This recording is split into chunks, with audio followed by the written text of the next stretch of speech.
ولكنني اليوم مسرور وفخور بحمل هذه الشارة تضامنا مع جميع أبناء الحاجة في بلدنا، تضامنا مستمرا لا وليد اليوم ولا الغد ولا بعد الغد، تضامنا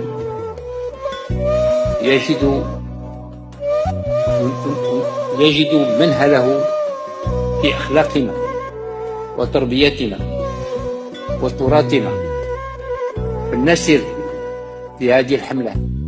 ونواظب عليه، علما منا